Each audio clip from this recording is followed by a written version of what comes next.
Assalamualaikum warahmatullahi wabarakatuh. Kami dari kelompok 3 akan mempresentasikan tentang metode dalam pendidikan Islam.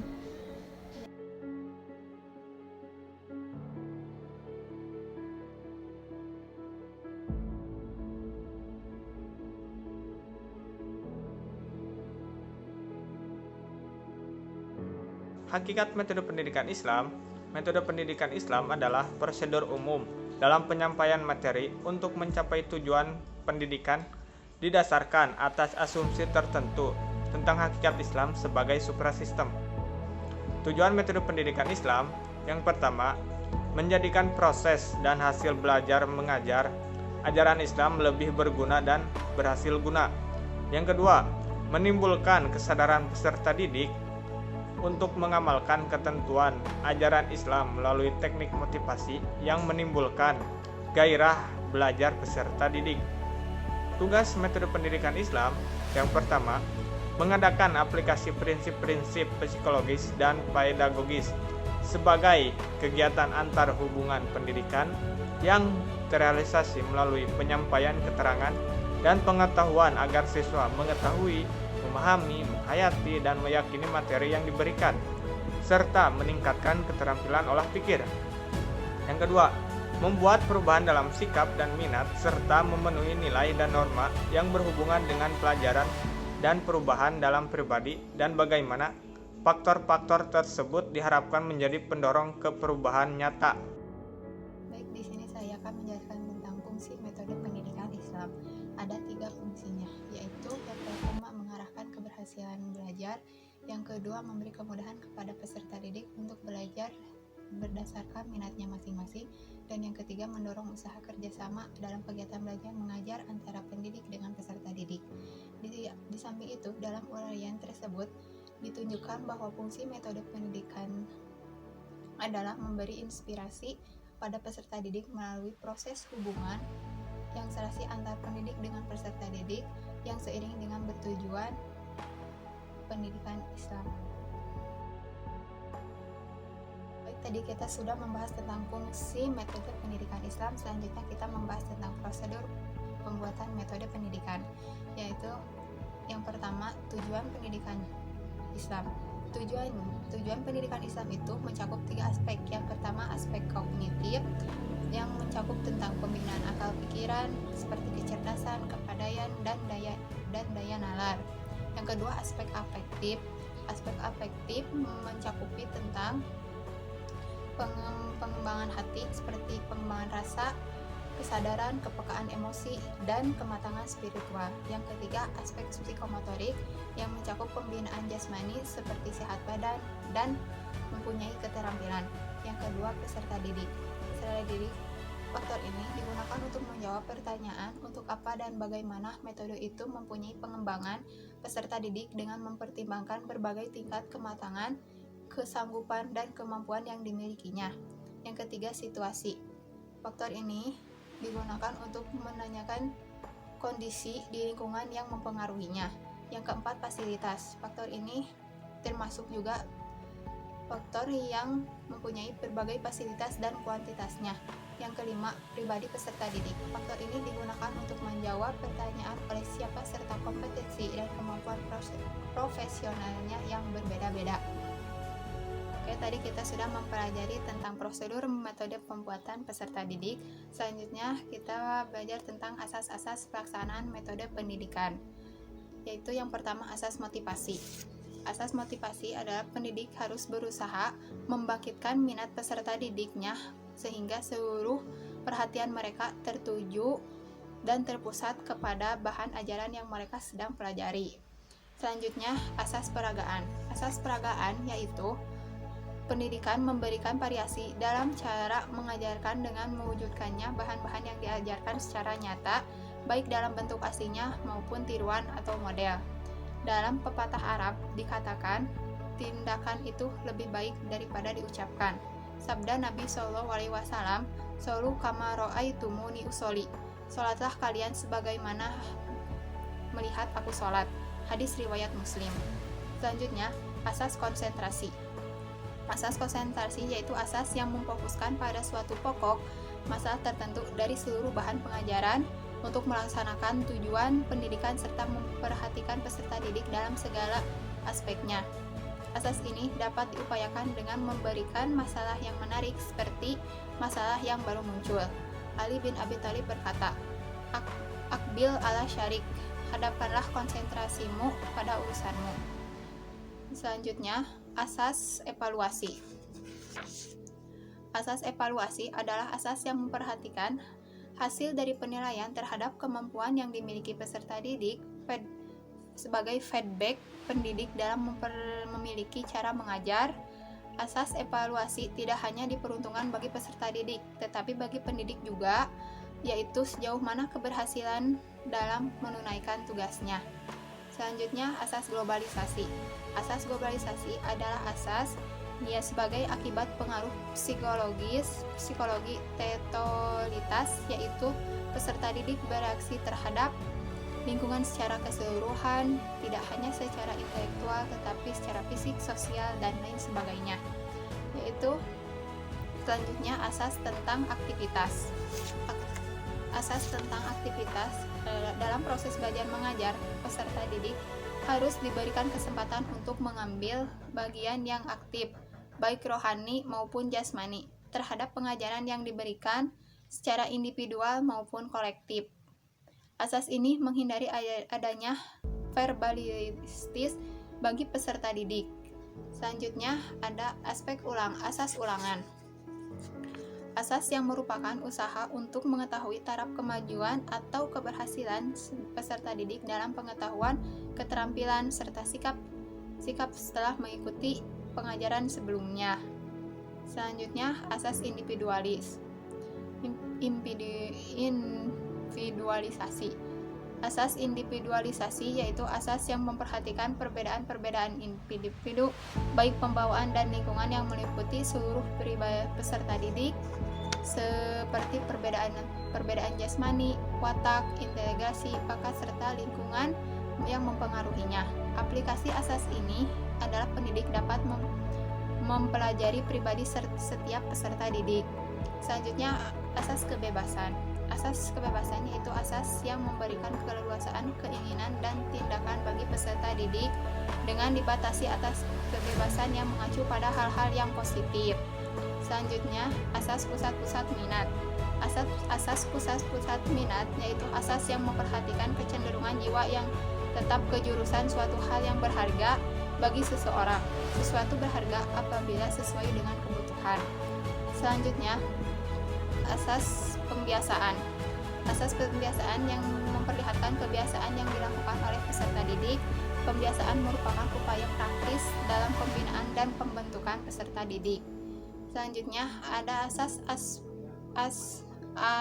apersepsi, yaitu asas yang mengalami dalam proses belajar, berarti menghayati suatu situasi aktual yang sekaligus menimbulkan respon-respon tertentu dari pihak peserta didik sehingga memperoleh perubahan pola tingkah laku, pematangan, dan kedewasaannya. Yang selanjutnya asas korelasi, yaitu peristiwa belajar mengajar adalah menyeluruh, mencakup berbagai dimensi yang kompleks yang saling berhubungan. Pendidikan dalam memandang peserta didik sebagai sejumlah daya-daya yang dinamis yang senantiasa berinteraksi dengan dunia sekitar untuk mencapai tujuan bersama. Selanjutnya ada asas sosialisasi. Asas sosialisasi yaitu asas yang memperhatikan penciptaan suasana sosial yang dapat membangkitkan semangat kerjasama antar peserta didik dengan pendidik atau sesama peserta didik dengan masyarakat yang ada di sekitarnya. Selanjutnya ada asas lingkungan. Asas lingkungan adalah asas yang menentukan metode dengan berpijak dengan pengaruh lingkungan akibat interaksi dengan lingkungan. Walaupun peserta didik telah hampir lahir dengan berbekal pembawaan itu masih bersifat umum yang harus dikembangkan melalui interaksi sosial. Yang terakhir ada asas keteladanan, yaitu pada fase-fase tertentu peserta didik memiliki kecenderungan belajar lewat peniruan terhadap kebiasaan dan tingkah laku orang yang ada di sekitarnya, khususnya pada pendidikan utama atau orang tua. yang terakhir kita membahas tentang pendekatan metode pendidikan. Yang pertama, pendekatan metode tilawah pengajaran, yaitu pendekatan tilawah ini meliputi membacakan ayat-ayat Allah yang bertujuan memandang fenomena alam sebagai ayatnya, mempunyai keyakinan bahwa semua ciptaan Allah memiliki keteraturan yang bersumber dari Rabbal Alamin, serta memandang bahwa segala yang ada tidak diciptakannya secara sia-sia belaka. Yang kedua, pendekatan takjiyah atau penyucian. Pendekatan ini meliputi penyucian diri, upaya terhadap amar ma'ruf nahi mungkar, tindakan proaktif dan tindakan reaktif. Pendekatan ini bertujuan untuk memelihara kebersihan diri dari lingkungannya, memelihara dan mengembangkan akhlak yang baik, dan menjauhi akhlak yang tercela. Yang ketiga, pendekatan taklim atau Alkitab. Pendekatan ini mengajarkan Alkitab atau Al-Quran dengan menjelaskan hukum halal dan haram. Pendekatan ini bertujuan untuk membaca, memahami, dan merenungkan Al-Quran dan As-Sunnah sebagai keterangannya, dan pendekatan ini bukan hanya memahami fakta, tetapi juga makna di balik fakta sehingga dapat menafsirkan informasi secara kreatif dan produktif. Yang keempat, pendekatan taklim al-hikmah. Pendekatan ini hampir sama dengan pendekatan taklim Alkitab, yaitu hanya saja bobot dan proporsi serta frekuensinya diperluas dan diperbesar.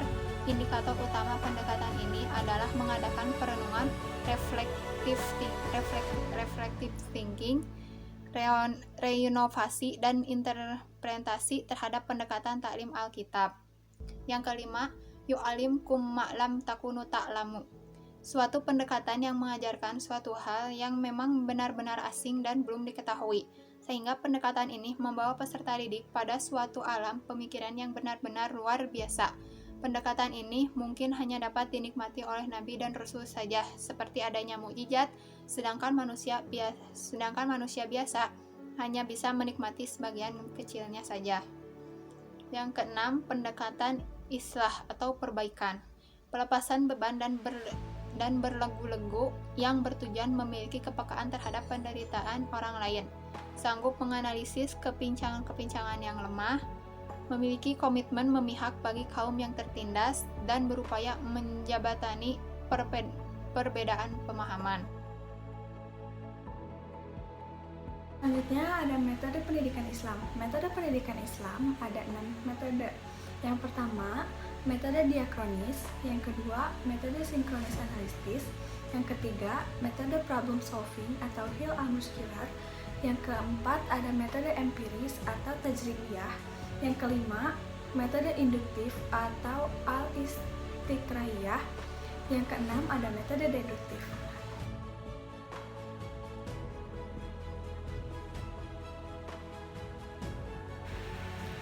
Apa sih metode diakronis itu?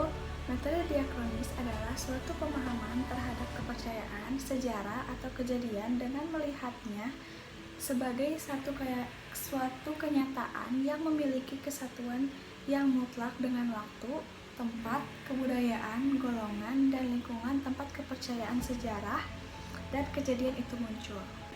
Metode sinkronis analisis adalah suatu metode pendidikan Islam yang memberi kemampuan analisis teoritis yang sangat berguna bagi perkembangan, keimanan, dan mental intelek. Metode diakronis dan metode sinkronis analisis menggunakan asumsi dasar sebagai berikut. Yang pertama, Islam adalah wahyu ilahi yang berlainan dengan kebudayaan sebagai hasil daya cipta dan rasa manusia yang tercantum dalam Quran Surat An-Najm ayat 3-4. Yang kedua, Islam adalah agama yang sempurna di atas segala-galanya yang tercantum dalam Quran Surat Al-Maidah ayat 3. Ketiga, Islam merupakan super sistem yang memiliki subsistem dan komponen dengan bagian-bagian dan secara keseluruhan merupakan suatu struktur yang unik tercantum dalam Quran Surat Fussilat ayat 37. Yang keempat, wajib bagi umat Islam untuk mengajak pada kebajikan dan melarang perbuatan kejahatan yang tercantum dalam Quran Surat Ali Imran ayat 104. Yang kelima, Wajib bagi umat Islam untuk mengajak orang lain ke jalan Allah dengan hikmah yang penuh kebijaksanaan yang tercantum dalam Quran Surat An-Nahl ayat 125. Yang keenam, ada wajib bagi umat Islam untuk menyampaikan risalah Islam kepada orang lain menurut kemampuannya. Sabda Rasulullah SAW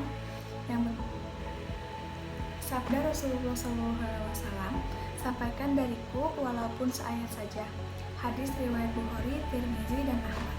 Yang ketujuh, wajib bagi sebagian umat Islam untuk memperdalam ajaran Islam yang terdapat dalam Quran Surat At-Taubah ayat 120. Metode pendidikan Islam yang selanjutnya yaitu metode problem solving atau Hil al-Muskilat. Metode ini merupakan suatu pelatihan peserta didik yang dihadapkan pada berbagai masalah suatu cabang ilmu pengetahuan dengan solusinya. Metode ini dapat dikembangkan melalui teknik simulasi, micro-teaching, dan critical incident atau tankibiyah. Dalam metode ini, cara mengasahkan keterampilan lebih dominan ketimbang pengembangan mental intelektual, sehingga terdapat kelemahan yakni perkembangan pikiran peserta didik hanya terbatas pada kerangka yang sudah tetap, sehingga bersifat mekanistik. Metode selanjutnya yaitu metode empiris atau tajribiyah. Metode ini merupakan suatu metode mengajar yang memungkinkan peserta didik untuk mempelajari ajaran Islam melalui proses realisasi, aktualisasi, dan internalisasi norma-norma dan kaidah Islam melalui proses aplikasi yang menimbulkan suatu interaksi sosial. Keuntungan dari metode ini yaitu peserta didik tidak hanya memiliki kemampuan dalam teoretis normatif, tetapi juga adanya perkembangan deskriptif inovasi beserta aplikasinya dalam kehidupan sosial yang nyata. Metode pendidikan Islam yang selanjutnya yaitu metode induktif atau al-istiqro'iyah. Metode ini merupakan metode yang dilakukan pendidik dengan cara mengajarkan materi yang khusus atau juz'iyah menuju pada kesimpulan yang umum.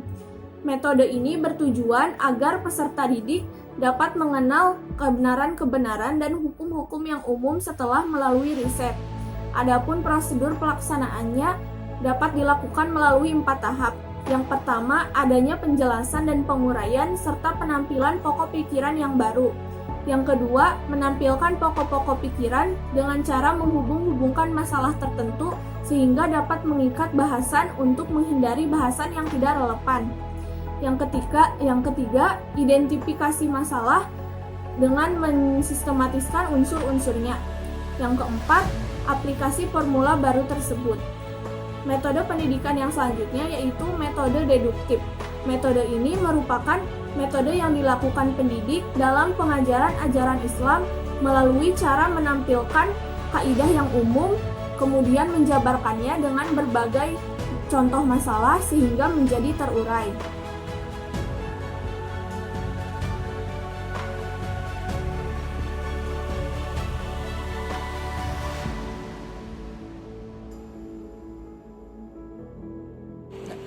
Kali ini saya akan mempresentasikan atau melanjutkan dari teman-teman saya di atas, yaitu saya akan menjelaskan tentang teknik pendidikan Islam. Kata teknik pendidikan Islam adalah sudah tidak asing lagi bagi kita, adalah langkah-langkah konkret pada waktu seorang pendidik melaksanakan pembelajaran di kelas. Nah, kita sebagai calon guru ataupun calon tenaga pendidik, kita harus mempunyai teknik-teknik tertentu dalam menyampaikan sesuatu atau dalam menyampaikan materi. Karena kenapa? Agar kita supaya kita bisa supaya kita juga bisa lebih mudah untuk menyampaikannya kepada murid-murid kita dan juga murid-murid kita, supaya bisa mudah memahami apa yang dari yang kita sampaikan. Nah, jadi kesimpulannya teknik pendidikan Islam itu sangat penting bagi kita seorang guru ataupun seorang calon guru, karena agar memudahkan seorang murid ataupun audiens dalam memahami yang kita sampaikan tersebut. Nah, berikut ada macam-macam teknik pendidikan Islam yang saya akan jelaskan, beberapa teknik yang akan saya jelaskan. Baiklah, macam-macam teknik pendidikan Islam, di antaranya ada pertekanan atau ikhtiariyah, dan juga ada teknik pertemuan atau muhadharah. Di antaranya yaitu ada teknik ceramah dan juga ada teknik tulisan. Terus teknik ceramah adalah apa? Teknik ceramah itu, teknik ceramah adalah pemberian dan penyampaian informasi yang dapat memberikan pengetahuan, sikap, keterampilan untuk mengerjakan sesuatu kebaikan kepada seseorang dalam kemaslahatan umat dalam rangka mengabdi kepada Allah Subhanahu wa taala. Nah, kata ceramah itu sudah tidak asing lagi ya bagi kita seorang muslim. Kata ceramah sudah tidak asing lagi. Karena kenapa? Karena kata ceramah kita bisa menemui di mana-mana, dalam pengausan, di dalam pengajian, di dalam maulid Nabi, di dalam Isra Mi'raj Nabi. Kata ceramah sudah tidak asing lagi, bahkan di dalam YouTube pun ada banyak sekali ceramah. Nah, apa yang kita bisa ambil dari kata teknik tersebut? Dari kata teknik ceramah tersebut, kita bisa ambil bahwa ceramah bisa kita aplikasikan dalam dunia pendidikan. Dalam apa?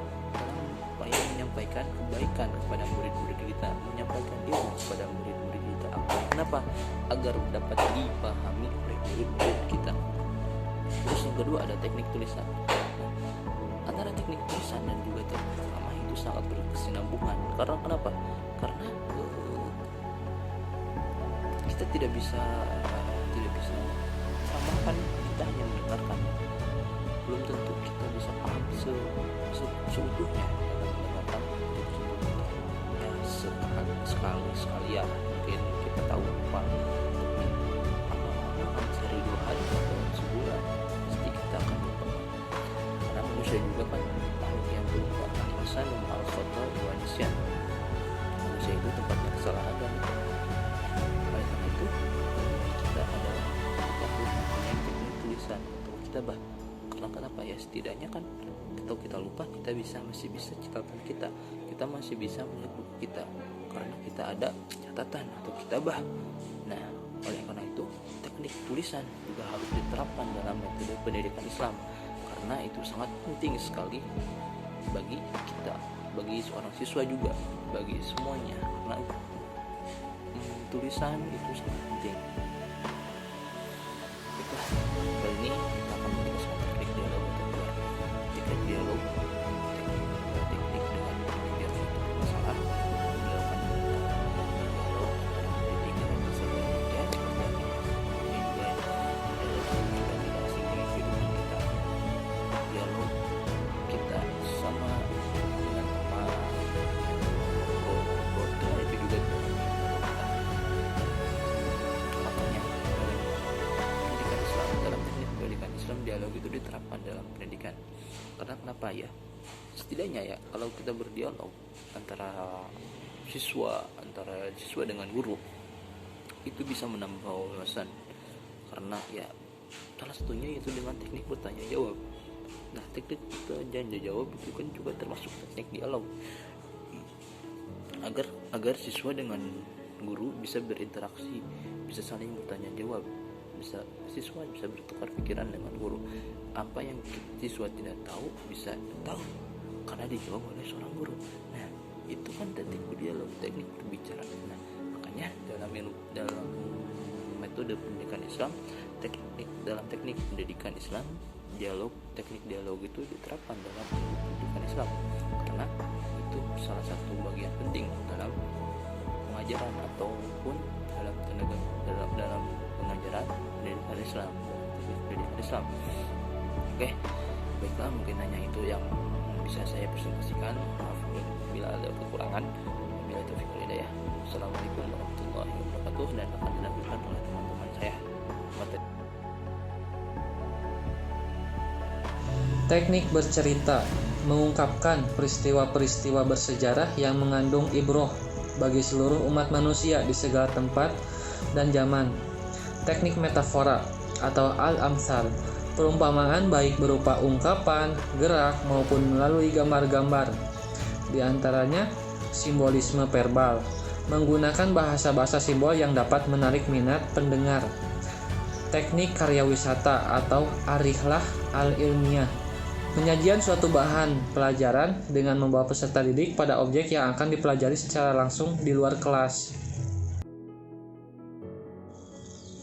Teknik imitasi atau al-qudwah dengan cara menampilkan seperangkat teladan bagi diri pendidik untuk peserta didik melalui komunikasi transaksi di dalam kelas maupun di luar kelas.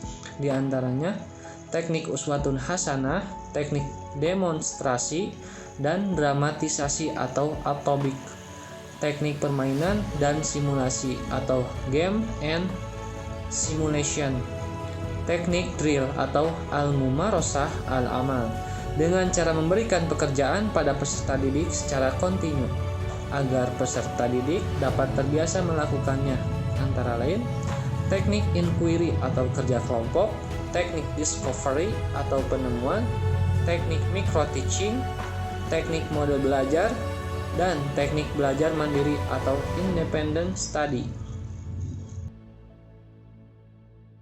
Assalamualaikum warahmatullahi wabarakatuh.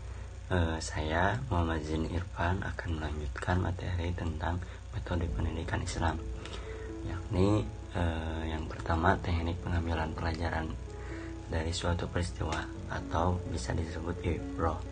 Nah, lingkupnya yakni untuk tujuan pendidikan Islam itu untuk semua orang dan negara, yakni untuk memanusiakan manusia yang baik.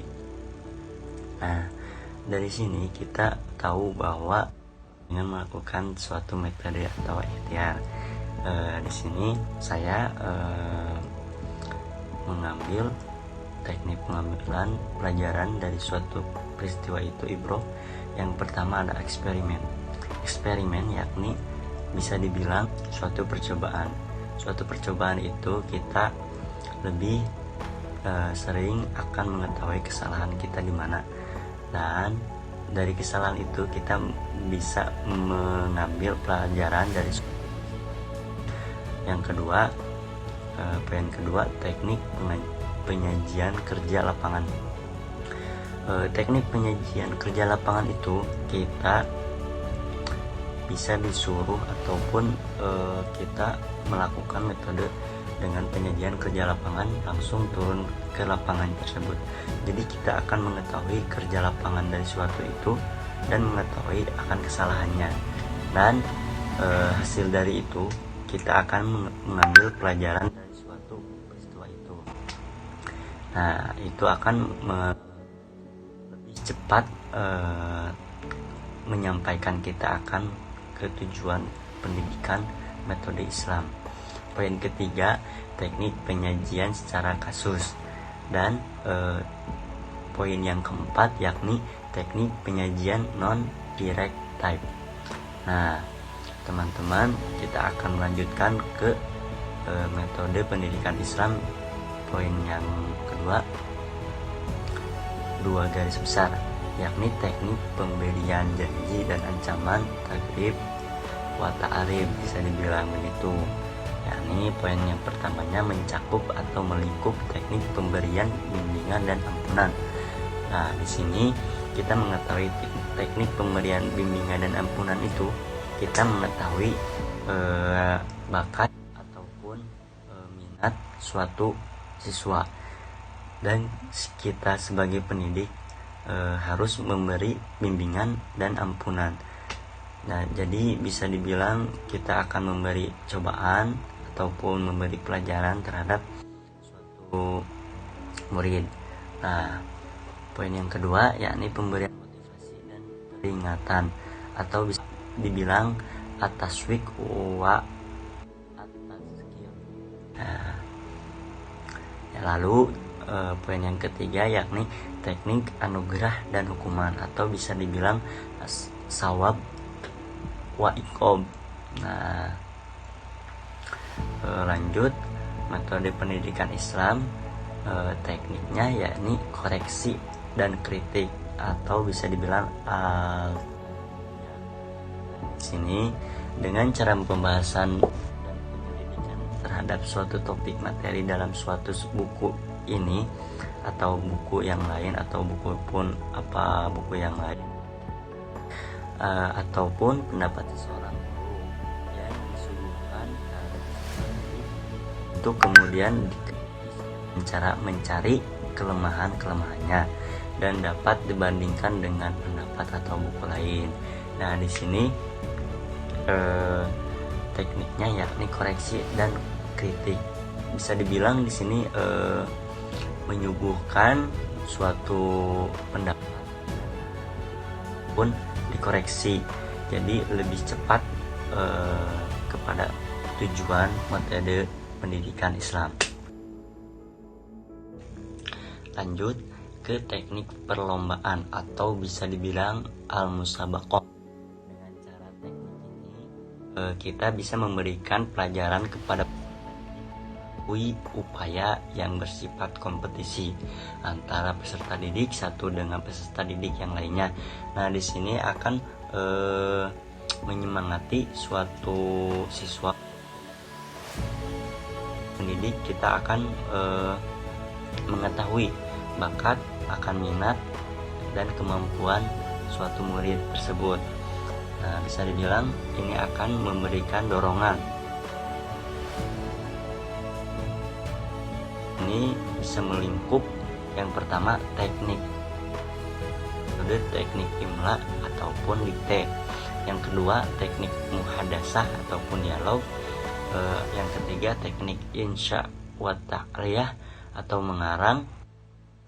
Di sini ketiga metode ini akan memberikan teknik perlombaan dan kita akan mendorong suatu kelas ataupun suatu murid. Lanjut ke teknik qawaid ataupun bisa dibilang pengajaran berdasarkan kaidah.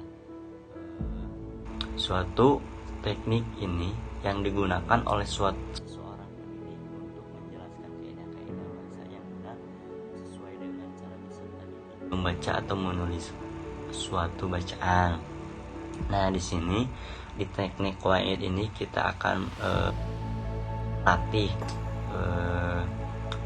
menjelaskan kaidah-kaidah bahasa yang dengan struktural kebahasaan yang benar. Teknik yang lumayan efektif, sangat efektif. Meski dibilang ini sangat efektif, ada yang lebih efektif, banyak ya. Kita akan kita terjun ke lapangan langsung dari teknik-teknik dari penjelasan teknik-teknik tersebut. Saya hanya bisa menjelaskan sedemikian yang saya pengetahuan saya. Bila ada yang salah, mohon maaf. Jika ada yang lebih ataupun yang baik, itu berasal dari Allah Subhanahu wa Ta'ala, dan jika ada yang buruk ataupun yang kesalahan, itu berasal dari diri saya. Sekian penjelasan metode pendidikan Islam ataupun teknik-teknik pendidikan Islam. Wabillahi taufiq wal hidayah. Wassalamualaikum warahmatullahi wabarakatuh.